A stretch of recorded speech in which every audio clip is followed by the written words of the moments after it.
मैं जावेद हयात पटना यूनिवर्सिटी से तशरीफ़ लाया हूँ। भटकल आने का पहला इत्तेफाक है।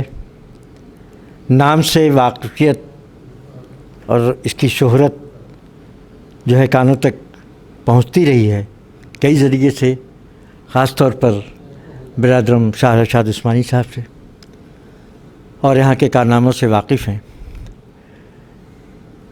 ये दो शख्सियतें जो आज जिनके यहाँ बैठे हुए हमने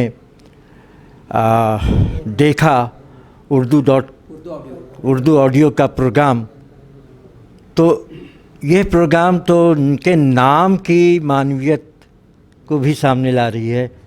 इन्होंने ये मुहसिन हैं उर्दू ज़बान व अदब के लिए भी, और इनकी मतीन कोशिश है, संजीदा और मतीन कोशिश, जो उर्दू को माला माल करने के लिए, और कई कोशिशें इधर जारी हैं नेट से उर्दू को जोड़ने के लिए।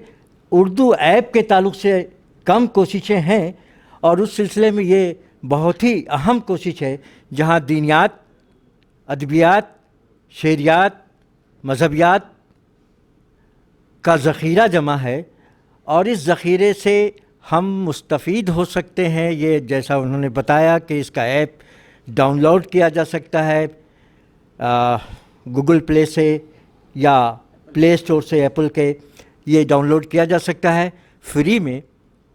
तो इससे आप वुसअत का अंदाज़ा लगा सकते हैं कि कितने लोगों तक पहुंच सकता है।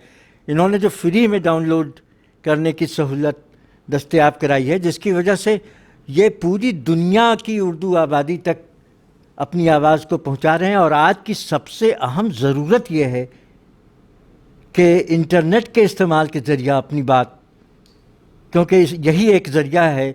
अब आहिस्ते आहिस्ते कागज़ के सफ़ात ख़त्म होते जा रहे हैं, और यहीं अदब भी महफूज रहेगा, यहीं दीन भी महफूज रहेगा। तो ये कोशिश जो इनकी है, हम इनको मोहसिन उर्दू व मोहसिन कौम और इनकी मतीन कोशिश, मतीन साहब की, इसके लिए इनको मुबारकबाद भी पेश करते हैं। और जो लोग इससे वाक़फ़ियत रखते हैं इस टेक्नोलॉजी से, उनसे भी दरख्वास्त करते हैं कि वो इनसे इस इस्तिफ़ादा करें और इस पर कदम को और आगे बढ़ाएं इस सिलसिले में। शुक्रिया।